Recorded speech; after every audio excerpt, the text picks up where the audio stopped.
Hello everybody, ये हमारे drawing lesson series का पहला लेसन है और आज हम बात करने वाले हैं ड्राइंग मटेरियल्स के बारे में।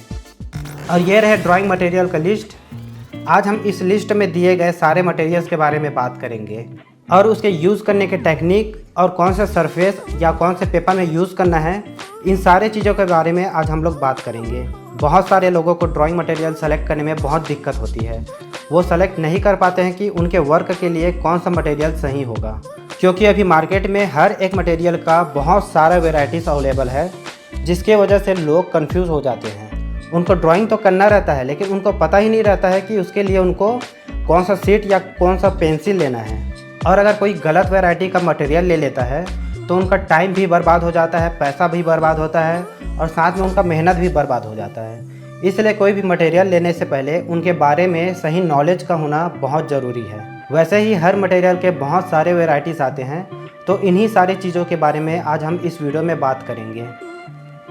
हेलो दोस्तों, मैं हूँ लक्ष्मी नारायण साहू और मैंने मास्टर ऑफ फाइन आर्ट्स किया है और अपने 6 साल के फाइन आर्ट्स के करियर में मैंने जो भी एक्सपीरियंस किया है उसके बेसिस में मैं ड्राइंग मटेरियल से रिलेटेड आपके सारे कन्फ्यूजन्स और डाउट को आज क्लियर करने वाला हूँ। ड्राइंग मटेरियल से रिलेटेड सारी जानकारी, उसको यूज़ करने का सही टेक्निक और आपके स्किल और बजट के अकॉर्डिंग कौन सा मटेरियल लेना आपके लिए सही है और क्यों लेना चाहिए, ये सारे चीज़ों के बारे में अभी मैं डिस्कस करने वाला हूँ। और सारे मटेरियल के पीछे साइंटिफिक रीज़न और उसके पीछे की थ्योरी, वो सारा नॉलेज मैं शेयर करने वाला हूँ। तो इस वीडियो में मैं आपको बताऊंगा कि ड्राइंग करने के लिए कितने तरह के मटेरियल यूज़ होते हैं और मैं साथ ही कोशिश करूंगा कि उन सारे मटेरियल्स का प्राइस मेंशन कर सकूं, ताकि आपको उसके प्राइस को लेकर के एक बेसिक आइडिया रहे। तो सबसे पहले हम बात करते हैं ग्रेफाइट पेंसिल्स के बारे में। और मैंने यहाँ पे ग्रेफाइट पेंसिल इसलिए कहा क्योंकि पेंसिल अलग अलग तरह के आते हैं। यहाँ पे मैं एक लिस्ट दे रहा हूँ जिससे आपको पता चल जाएगा कि पेंसिल कितने तरह के आते हैं। और फिलहाल हम लोग ग्रेफाइट पेंसिल के बारे में बात करेंगे और दूसरे जो पेंसिल्स है उसके बारे में आगे चल के बात करेंगे। ज़्यादातर हम लोग ग्रेफाइट पेंसिल्स को पेंसिल के नाम से जानते हैं। ग्रेफाइट पेंसिल एक टूल है जिसका यूज़ हम लोग ड्राइंग या स्केचिंग करने के लिए करते हैं। और इस पेंसिल के लीड को बनाने के लिए ग्रेफाइट और क्ले को मिक्स किया जाता है। पेंसिल के बारे में 3 इंपॉर्टेंट चीज़ें हैं जिसे आपको समझना ज़रूरी है ताकि आप सही पेंसिल डिसाइड कर सकें। तो पहला है ग्रेडिंग, दूसरा है हार्डनेस एंड सॉफ्टनेस और तीसरा है टोनल वैल्यू, मतलब लाइट और डार्क। तो इन तीनों पॉइंट्स को समझने की कोशिश करते हैं।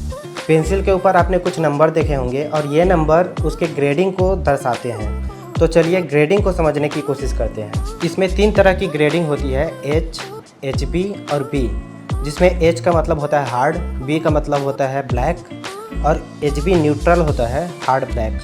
H सीरीज़ में हम लोग जितना ज़्यादा आगे जाएंगे वो उतना ज़्यादा ही लाइट होता जाएगा, और वैसे ही ब्लैक सीरीज़ में हम लोग जितना ज़्यादा आगे जाएंगे वो उतना ही ज़्यादा डार्क होता चला जाएगा। जैसे 2B जितना डार्क होगा, 3B उससे ज़्यादा डार्क होगा, 4B और उससे ज़्यादा डार्क होगा। इसी तरह हम लोग जितना ज़्यादा आगे जाएंगे वो डार्क होता चला जाएगा। तो देखिए यहाँ A सीरीज़ की जितनी भी टोन्स है सब लाइट है B सीरीज़ के पेंसिल के कंपेरिजन में, और H सीरीज़ में जितना आगे गए वो उतना ही लाइट होता गया, और सेम उसके अपोजिट B सीरीज़ में जितना आगे गए वो डार्क होता गया। ठीक वैसे ही HB पेंसिल न्यूट्रल होता है, वो ना तो ज़्यादा डार्क होता है और ना ही ज़्यादा लाइट। अब इसमें एक और इम्पॉर्टेंट बात है जो आपको ध्यान रखना है, वो है हार्डनेस और सॉफ्टनेस। H पेंसिल की जो सीरीज़ है वो हार्ड होता है और B सीरीज़ की जो पेंसिल्स है वो सॉफ्ट होता है। H सीरीज़ की पेंसिल में हम लोग जितना आगे जाते हैं वो उतना ही ज़्यादा हार्ड होता जाता है, और B सीरीज़ के पेंसिल में हम लोग जितना ज़्यादा आगे जाते हैं वो और ज़्यादा सॉफ्ट होते जाता है। क्योंकि B सीरीज़ के पेंसिल में हम लोग जितना ज़्यादा आगे जाते हैं उसमें ग्रेफाइट का अमाउंट बढ़ते जाता है और इसलिए वो ज़्यादा सॉफ्ट होते जाता है। तो आपको पतली या शार्प लाइन बनानी हो या नीट और क्लीन लाइन बनाना हो तो आपको H पेंसिल का यूज़ करना पड़ेगा, क्योंकि B सीरीज़ के पेंसिल से आप फाइन लाइन नहीं बना पाएंगे, क्योंकि वो मोटा होता है ग्रेफाइट का अमाउंट ज़्यादा होने की वजह से। तो आप उसे ज़्यादा शार्प करने की कोशिश करेंगे तो टूट भी सकता है। तो मैं उम्मीद करता हूँ आपको ग्रेडिंग, हार्डनेस, सॉफ्टनेस और टोनल वैल्यू अब समझ आ गए होंगे। एक कंप्लीट ड्राइंग H और B दोनों पेंसिल के कॉम्बिनेशन से बनता है। हम लोग अपने नीड और रिक्वायरमेंट के अकॉर्डिंग लाइट और डार्क पेंसिल का यूज़ करते हैं। तो उम्मीद करता हूँ ग्रेफाइट पेंसिल का कॉन्सेप्ट आपको क्लियर हो गया होगा। अब यहाँ मैं आपको अलग अलग ब्रांड के प्राइस में कंपेरिजन करके दिखाता हूँ तो यहाँ पे मेरे पास एक तरफ आर्टलाइन की पेंसिल है जिसकी प्राइस 60 रुपये के आसपास है, और दूसरी तरफ स्टेडलर की पेंसिल है जिसकी प्राइस 700 रुपये के आसपास है। दोनों का टेस्ट करके आपको दिखाता हूँ।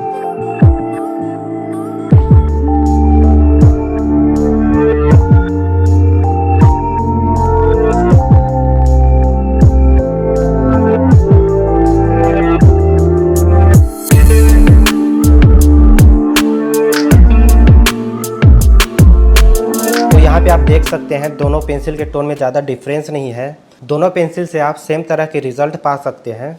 तो अब आपके दिमाग में क्वेश्चन आ रहा होगा, लोग महंगी प्रोडक्ट यूज़ क्यों करते हैं? तो यहाँ एक छोटा सा डिफरेंस मिल जाता है।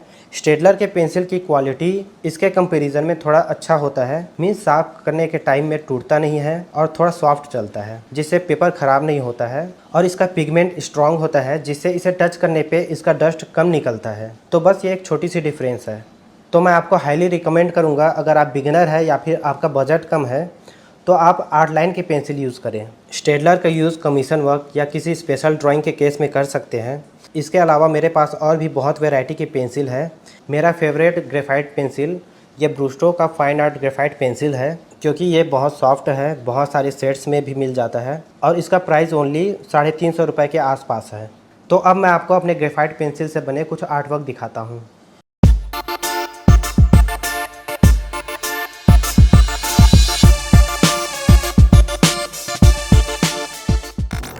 तो अब हम बात करते हैं मैकेनिकल पेंसिल के बारे में। ये एक ऐसा पेंसिल है जिसकी बॉडी प्लास्टिक या मेटल से बना होता है और ये देखने में बिल्कुल पेन जैसा दिखाई देता है। ये टिप क्लिक पेन के जैसा होता है और इसके अंदर में ग्रेफाइट के पतले पतले स्टिक्स डलता है, जैसे पेन में रिफिल डलता है वैसे ही। और इसका बेनिफिट हमें ये मिलता है कि हमें इसे शार्प करने की ज़रूरत नहीं पड़ती है। नॉर्मल पेंसिल में काम करने से कहीं कहीं लाइन पतले या मोटे हो सकते हैं, लेकिन इसमें हमें एक कंसिस्टेंट लाइन मिलता है। और नॉर्मल पेंसिल के जैसे हमें इसे बार बार शार्प नहीं करना पड़ता है, जिसकी वजह से इसका जो लंबाई है वो सेम रहता है, जिसके वजह से जो बैलेंस है वो बना रहता है। मार्केट में आपको 20 रुपये में मैकेनिकल पेंसिल मिल सकता है, लेकिन पर्सनली मैं ये पेंटेल का ग्राफ गियर 1000 यूज़ करता हूँ। इसकी प्राइस 1000 रुपीज़ है और ये पेंसिल मुझे इसलिए पसंद है क्योंकि इसकी पूरी बॉडी मेटल से बनी हुई है, जिसकी वजह से ये डैमेज नहीं होता है और देखने में भी काफ़ी प्रीमियम लगता है। इसके अलावा आप ये 20-30 रुपये वाली नॉर्मल मैकेनिकल पेंसिल यूज़ कर सकते हैं, दोनों में सेम रिज़ल्ट मिलेगा आपको। अब हम बात करते हैं ड्राइंग पेपर्स के बारे में। ड्राइंग पेपर का यूज़ करने से पहले हमें बहुत सारे बातों का ध्यान रखना पड़ता है और ड्राइंग पेपर को समझना थोड़ा कॉम्प्लिकेटेड है, इसलिए मैं ड्राइंग पेपर के ऊपर एक अलग से पूरा क्लास लाने वाला हूँ। अभी जो बेसिक चीज़ें हैं ड्राइंग पेपर के ऊपर, उसके ऊपर हम लोग डिस्कस कर लेते हैं। तो ड्राइंग पेपर एक ऐसा पतला सरफेस होता है जिसके ऊपर हम लोग पेंसिल, चारकोल या किसी भी ड्राइंग मटेरियल को लेकर के ड्राइंग या स्केचिंग करते हैं। और ड्राइंग पेपर से रिलेटेड 3 सबसे इम्पॉर्टेंट चीज़ें हैं जो आपको याद रखनी है। पहला है सरफेस या ग्रेन्स, दूसरा है वेट और तीसरा है एसिडिटी। तो अभी हम लोग पहले पॉइंट के बारे में बात करते हैं और वह सरफेस। ड्राइंग पेपर 3 तरह के ग्रेन्स के साथ आता है, स्मूथ ग्रेन्स, मीडियम ग्रेन्स और rough grains. Smooth grains paper का सरफेस बहुत ज़्यादा स्मूथ होता है। आप देख सकते हैं मेरे पास ब्रूस्टो का स्मूथ ग्रेन्स पेपर है। अगर आपको डिटेल्ड वर्क करना है या स्मूथ फिनिश्ड वर्क करना है, जैसे रियलिस्टिक पोर्ट्रेट, तो आप स्मूथ ग्रेन का यूज़ कर सकते हैं। सेकेंड है मीडियम ग्रेन्स। इसके सरफेस में आपको हल्का हल्का टेक्सचर मिल जाएगा, जिससे वर्क में टेक्सचर्स पैदा होता है और आर्टिस्टिक फील आता है। और टेक्सचर्स होने की वजह से पेंसिल पार्टिकल्स भी बहुत अच्छे से पेपर को पकड़ के रखता है, जिससे ड्राइंग की क्वालिटी बनी रहती है। और तीसरा है रफ सरफेस। ये थोड़ा आर्टिस्टिक वर्क करने के लिए ज़्यादा अच्छा होता है। इसका सरफेस का टेक्सचर ज़्यादा होने की वजह से कई बार आप रियलिस्टिक वर्क नहीं कर सकते इसमें। तो अभी मैंने आपको तीनों सरफेस के बीच का डिफरेंस बता दिया है, लेकिन मैं आपको रिकमेंड करूंगा कि आप मीडियम सरफेस का पेपर यूज़ करें, क्योंकि इसमें टेक्सचर्स की वजह से डार्क टोन अच्छे से आता है और डिटेल या रियलिस्टिक वर्क भी कर सकते हैं। ईजिली पेंसिल इरेज भी हो जाता है, तो ये एक आइडियल सरफेस है। अभी हमने पेपर के सरफेस या ग्रेन्स के बारे में बात किया और अब हम पेपर के वेट के बारे में बात करते हैं। पेपर वेट का मतलब होता है पेपर का थिकनेस। ज़्यादातर ड्राइंग करने के लिए 130 GSM या उससे ज़्यादा GSM का पेपर यूज़ करते हैं। GSM जितना ज़्यादा होगा, पेपर का थिकनेस और वेट उतना ही ज़्यादा होगा। तो जितना ज़्यादा थिक पेपर होगा आपके ड्राइंग के लिए, वो उतना ही अच्छा होगा, क्योंकि उसमें फोल्डिंग के चांसेस कम हो जाएंगे और इरेज करने में भी पेपर डैमेज नहीं होगा। और 200 GSM एक आइडियल पेपर है। बाकी आपके ऊपर है, आपको रफ ड्राइंग करना है तो आप 200 GSM से कम का पेपर यूज़ कर सकते हैं, या फिर आपको अगर रियलिस्टिक ड्राइंग पोर्ट्रेट करना है या फिर एक अच्छे क्वालिटी की ड्राइंग करनी है तो आप 200 GSM या उससे ज़्यादा का पेपर यूज़ कर सकते हैं। हमारा तीसरा पॉइंट है पेपर का एसिडिटी चेक करना। पेपर के कवर में अगर एसिड फ्री पेपर लिखा हुआ है तो समझ जाना वो एक अच्छा पेपर है। बहुत सारे पेपर को आपने देखा होगा, समय के साथ उसमें एक पीलापन आ जाता है या पीला पड़ जाता है जो देखने में गंदा लगता है और उसके वजह से ड्राइंग भी खराब हो जाता है और उसको देखने से पुराने रद्दी के पेपर जैसा फील आता है। अगर आप कोई इम्पोर्टेंट ड्राइंग कर रहे हैं तो आप एसिड फ्री पेपर में करना। उसका बेनिफिट ये मिलेगा कि वो समय के साथ जो पीलापन आता है वो उसमें आने के चांसेस कम होंगे और जिससे आपका पेंटिंग लॉन्ग लास्टिंग रहेगा।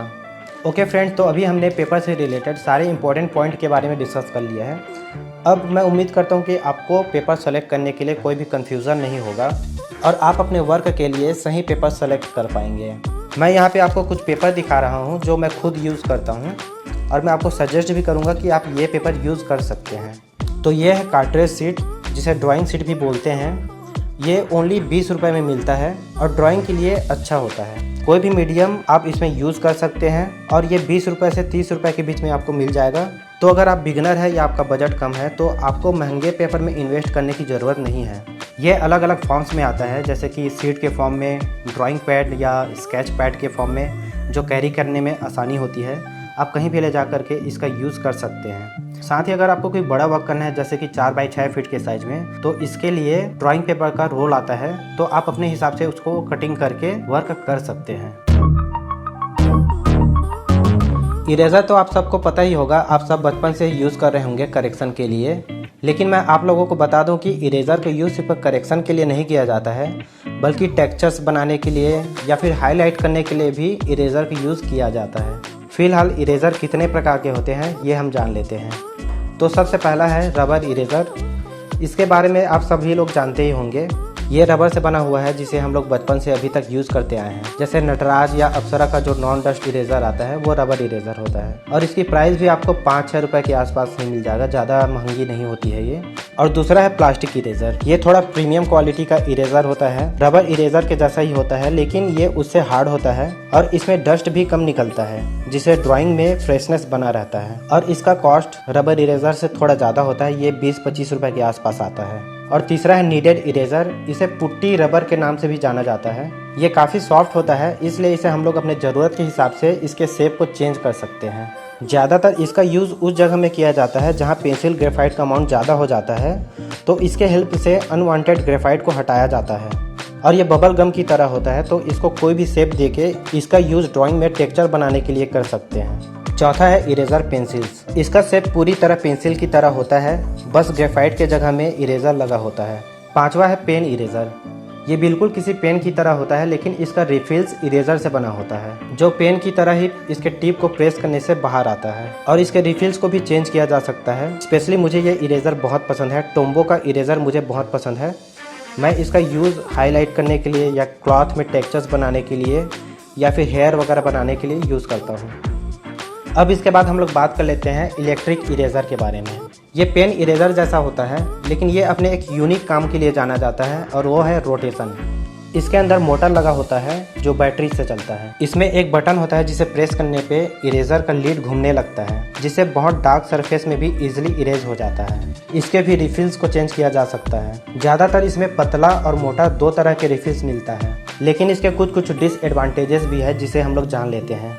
इसके अंदर बैटरी होता है जिसकी वजह से ये काफ़ी मोटा और हैवी हो जाता है और जिसकी वजह से इरेज करने में दिक्कत होती है। और ये रोटेट होता है और वाइब्रेट होता है, जिसके वजह से अच्छे से हैंडलिंग नहीं हो पाता है और इसी की वजह से कई बार ये इरेज़र गलत डायरेक्शन में भी मूव हो जाता है। तो इसे यूज़ करने के लिए इसमें पूरी तरह से कमांड करना बहुत ज़रूरी है। मुझे ब्रूस्टो का ये इलेक्ट्रिक इरेज़र बहुत ज़्यादा पसंद है।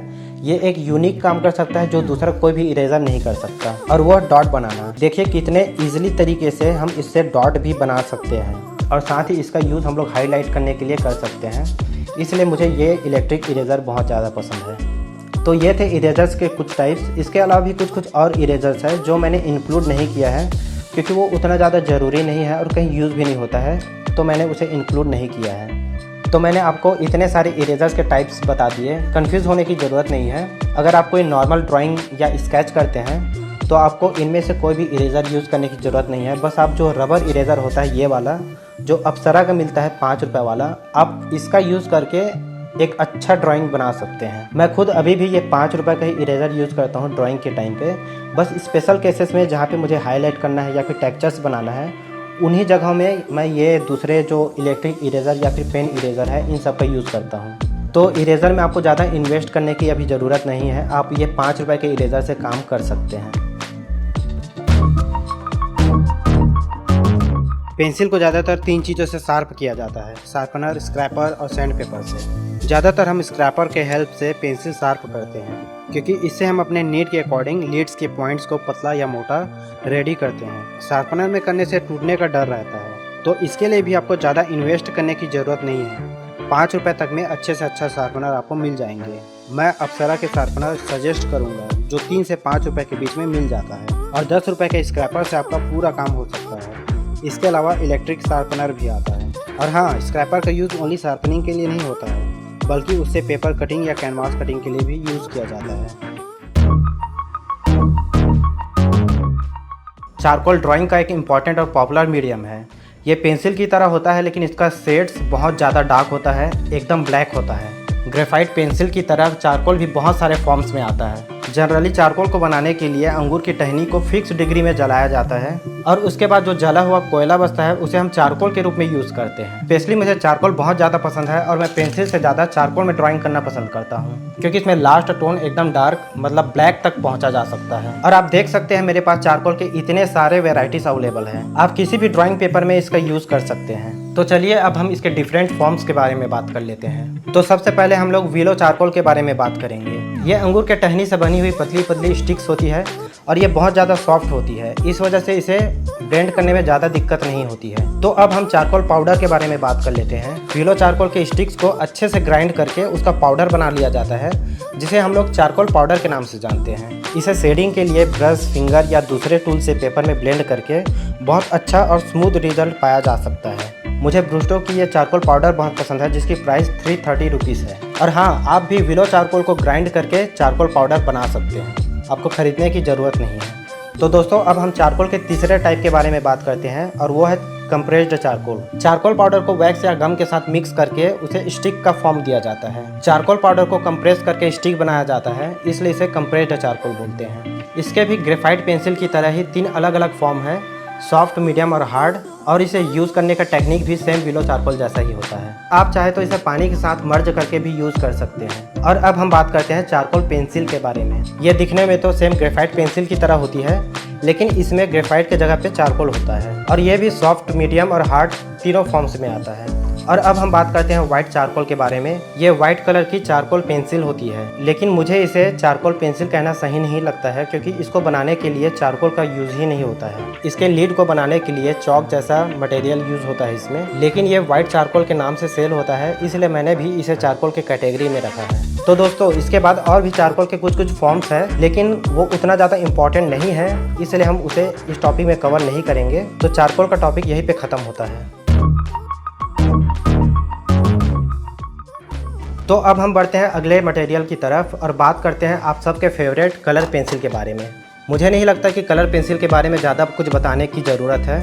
ये पेंसिल होती है जिसमें कलर्स के सारे सेट्स आपको मिल जाते हैं। बस आप एक चीज़ ध्यान में रखिए, जब भी आप कलर पेंसिल खरीदते हैं तो इसके जो बहुत सारे शेड वाला कलर बॉक्स आता है वो आप खरीदें, क्योंकि पेंसिल कलर को मिक्स करके दूसरा कलर बनाने में थोड़ी दिक्कत होती है। तो आपके पास जितने ज़्यादा शेड्स होंगे आपको काम करने में उतनी ज़्यादा आसानी होगी। ये भी 2 तरह के आते हैं, एक होता है नॉर्मल पेंसिल और एक होता है वाटर बेस्ड पेंसिल, जिसे वाटर कलर पेंसिल भी बोलते हैं। तो वाटर कलर पेंसिल में आप नॉर्मल ब्रश में पानी लेकर के पेपर में मर्ज कर सकते हैं, जिससे वो फैलने लगता है और वाटर कलर का फील देने लगता है। यहाँ मैं आपको कुछ अपने फेवरेट कलर पेंसिल दिखा रहा हूँ और मैं आपको सजेस्ट करूँगा डोम्स की पेंसिल लेने के लिए, क्योंकि इसकी क्वालिटी अच्छी है और बहुत डार्क भी चलता है और साथ में इसका प्राइस भी बहुत कम है, लगभग 200 रुपये में ही आपको मिल जाएगा। अब हम बात करने वाले हैं ऑयल पेस्टल्स और क्रेयॉन्स के बारे में। ऑयल पेस्टल्स ड्राइंग का एक टूल है और ये स्मूथ और क्रीमी टेक्सचर्स के स्टिक्स के रूप में मिलता है। इसका पिगमेंट नॉन ड्राइंग ऑयल और वैक्स बाइंडर से मिलकर बनता है और इसमें ज़्यादा मात्रा में पिगमेंट होता है, जिसके वजह से इसका ओपेसिटी भी ज़्यादा होता है। और अगर आप इसमें काम करना चाहते हैं तो आपको लाइट कलर की लेयरिंग पहले करना होगा और फिर डार्क कलर की लेयरिंग करना होगा। आप इसे पोर्ट्रेट्स, स्टिल लाइफ, लैंडस्केप या किसी भी तरह के अब्स्ट्रैक्ट आर्ट कर सकते हैं। इसकी एक खास बात है जो दूसरे मीडियम से इसको यूनिक बनाती है। आप इसे canvas, oil paper, heavy weight, water colour paper, mix media paper, would, glass, plastic, metal किसी भी सरफेस में इसका यूज़ कर सकते हैं। इसको सरफेस में अप्लाई करने के बाद आप finger, tissue paper, blending stumps या किसी भी ब्लेंडिंग टूल का यूज़ करके बहुत ही स्मूथ और ग्लो इफेक्ट गेन कर सकते हैं। और कभी कभी तो ये देखने में ऑयल पेंटिंग जैसा भी दिखाई देता है। इसको यूज़ करने का एक और टेक्निक है, आप पेपर में कलर करने के बाद ऊपर से पैलेट नाइफ, टूथपिक या किसी भी टूल्स के हेल्प से आप खुरच करके नए डिज़ाइंस या टेक्सचर्स बना सकते हैं। मेरे पास कैमलिन का ऑयल पेस्टल है जो मैंने 150 रुपये में ख़रीदा था। आप जितना ज़्यादा शेड्स वाला ख़रीद पाएंगे उतना ही आपके लिए अच्छा होगा। तो अभी हमने ऑयल पेस्टल के बारे में बात कर लिया और अब हम क्रेयॉन्स के बारे में बात कर लेते हैं, वैक्स क्रेयॉन्स के बारे में। क्रेयॉन वैक्स से बना हुआ पतला पतला कलरफुल स्टिक्स होता है और इसे ज़्यादातर बच्चे यूज़ करते हैं क्योंकि इसे यूज़ करने के लिए किसी और मीडियम की ज़रूरत नहीं पड़ती है। बचपन में ये मेरा फर्स्ट ड्राइंग मीडियम था। सबसे पहले मैंने इसी कलर से ड्राइंग करना स्टार्ट किया। ये ऑयल पेस्टल जैसा ही होता है लेकिन उससे थोड़ा डिफरेंट होता है। तो चलिए दोनों में डिफरेंस देख लेते हैं। ज़्यादातर लोग ऑयल पेस्टल और क्रेयॉन्स की सिमिलरिटीज़ को देख करके या उसके आउटर लुक को देख करके दोनों को एक ही चीज़ समझते हैं, लेकिन इसमें कुछ माइनर डिफरेंस है जिसके वजह से ये दोनों एक दूसरे से अलग है। तो oil pastel non drawing oil और वैक्स से बनता है जबकि क्रेयॉन्स सिर्फ वैक्स से बनता है। ऑयल पेस्टल से ड्राइंग करने के लिए ज़्यादा प्रेशर की ज़रूरत नहीं पड़ती है, हम इजीली किसी भी एरिया को फिल कर सकते हैं। वही क्रेयॉन्स को यूज़ करने में ज़्यादा प्रेशर की ज़रूरत पड़ती है और किसी एरिया को फिल करने में ज़्यादा टाइम लग जाता है। ऑयल पेस्टल ज़्यादा क्रीमी, रिच और सॉफ्ट होता है जिसके वजह से इजीली मिक्स या ब्लेंड हो जाता है या फिर उसको इजीली फिंगर के टिप से भी फैलाया जा सकता है। वही क्रेयॉन्स हार्ड होता है और दो कलर एक साथ मिक्स नहीं हो पाता है। ऑयल पेस्टल 3D फील या टेक्सचर का इफेक्ट दे सकता है। वही क्रेयॉन से डिटेल्ड वर्क किया जा सकता है क्योंकि ये हार्ड होता है। ऑयल पेस्टल से आप बहुत सारे सरफेस में काम कर सकते हैं और वही क्रेयॉन से आप ओनली पेपर या फिर ज़्यादा से ज़्यादा वुड में काम कर सकते हैं। ओके दोस्तों, तो अभी हमने ऑयल पेस्टल और क्रेयॉन से जुड़ी हुई सारी इंपॉर्टेंट चीज़ों के बारे में जान लिया और दोनों के बीच डिफरेंस भी देख लिए। तो चलिए अब हम अगले मटेरियल की ओर बढ़ते हैं। तो अब हम सॉफ्ट पेस्टल के बारे में बात करने वाले हैं। सॉफ्ट पेस्टल को बनाने के लिए प्योर पिगमेंट पाउडर को क्ले बाइंडर के साथ ब्लेंड किया जाता है। ये पाउडर से बना हुआ कंप्रेस्ड स्टिक्स होता है और ये ज़्यादातर टेक्सचर पेपर में किया जाता है और ये इजीली फिंगर से ब्लेंड किया जा सकता है और इसको ब्लेंड करने के लिए कभी कभी पानी का भी यूज़ किया जा सकता है। आप पेस्टल को यूज़ करने के लिए कार्ट्रेज शीट या पेस्टल पेपर का यूज़ कर सकते हैं। मेरे पास 175 रुपये वाला कैमलिन का सॉफ्ट पेस्टल है और इसमें भी मैं आपको यही सजेस्ट करूँगा कि आप जितना ज़्यादा सेट्स वाला ख़रीद पाएंगे उतना ही अच्छा है। इसका एक डिसएडवांटेज है जिसके वजह से ज़्यादा लोग इसका यूज़ नहीं करते हैं। ये बहुत जल्दी ख़राब होता है या इसे हम सेफ नहीं रख सकते हैं। ये पाउडर से बना होता है इसलिए इसका डस्ट सरफेस से बहुत ज़्यादा झड़ता है ब्लेंड करने के बाद भी। इसे हम कहीं पेपर के बीच में दबा के नहीं रख सकते हैं, न ही किसी फाइल में रख सकते हैं और इसे फ्रेमिंग कराने में भी रिस्क रहता है क्योंकि उस टाइम भी ये डैमेज हो सकता है। फिक्सेटिव भी इसके ऊपर कोई खास वर्क नहीं करता है, इसलिए इसे सेफ रख पाना थोड़ा मुश्किल होता है। लेकिन इसके बावजूद ये इतना पॉपुलर इसलिए है क्योंकि हम इससे बाकी मीडियम के कंपैरिजन में बहुत फास्ट काम कर सकते हैं। ये बहुत फास्ट मीडियम है। इसके अलावा अगर आपको कोई रफ वर्क करना है या ड्राइंग का डेमोन्स्ट्रेशन देना है तो इसके लिए ये बहुत अच्छा है क्योंकि आप इससे बहुत फास्ट वर्क कर सकते हैं। तो चलिए अब हम देख लेते हैं इसके कितने टाइप्स हैं। तो पहला है सॉफ्ट पेस्टल स्टिक्स जो भी मैंने बताया, और दूसरा है पैन पेस्टल जो इस तरह के एक बॉक्स में आता है, और तीसरा है पेस्टल पेंसिल। ये भी दूसरे पेंसिल की तरह ही होता है, बस इसका जो लीड बनता है वो पेस्टल का होता है। और मेरे पास ये जो पेस्टल पेंसिल्स है ये स्किन टोन्स का है, इसमें स्किन्स के सारे टोन्स है, तो इससे आप पोर्ट्रेट या फिर फिगर ड्राइंग बहुत अच्छे से कर सकते हैं। लेकिन ये थोड़ा कॉस्टली आता है, इसका प्राइस मुझे 500 रुपये पड़ गया। तो दोस्तों अब हम ड्राइंग मटेरियल के 10वें पॉइंट के बारे में बात करते हैं, और वो है पेन। वैसे तो आप किसी भी बॉल या जेल पेन से ड्राइंग कर सकते हैं जो भी आपके पास अवेलेबल है, लेकिन इसके अलावा और कुछ पेन्स है जिसे स्पेशली ड्राइंग करने के लिए ही बनाया गया है। तो चलिए सबसे पहले हम टेक्निकल पेन के बारे में बात करते हैं। इसका पूरा सेट आता है, ये आपको 0.1 से लेकर के उससे आगे बहुत सारे पॉइंट्स मिल जाएंगे, जैसे कि 0.3, 0.5। इससे आप पतली और अपने नीड के अकॉर्डिंग पतली या मोटी लाइन बना सकते हैं। आप इसका use architectural drawing, doodling, caricature या मंडला आर्ट करने के लिए कर सकते हैं। अब सेकेंड पॉइंट को देखते हैं, जो है ब्रश पेन।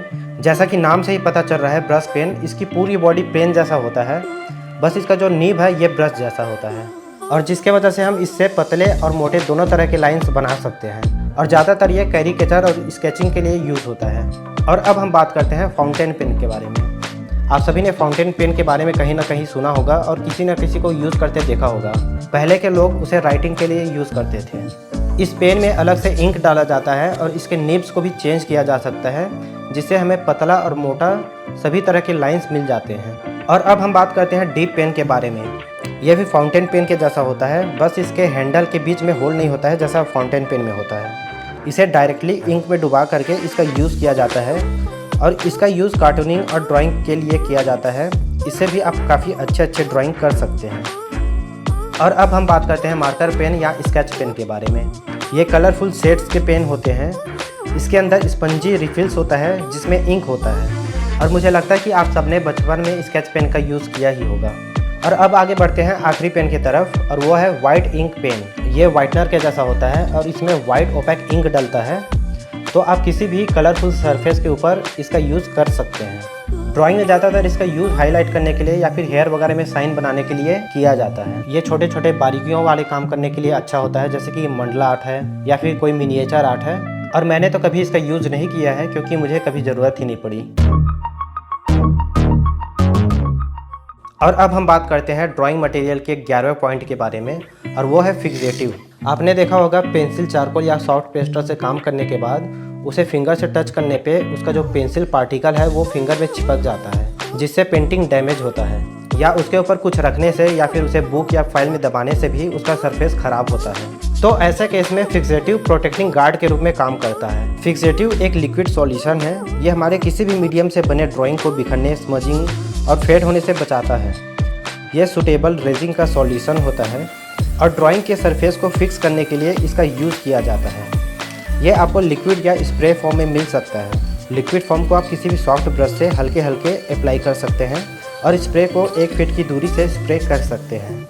इसको यूज़ करने के समय आपको एक बात का ध्यान रखनी चाहिए कि आप आउटडोर स्प्रे करें और अपने फेस पे मास्क लगा करके रखें, क्योंकि इसका स्प्रे या स्मेल बहुत हार्ड होता है और हेल्थ के लिए बहुत ख़तरनाक हो सकता है।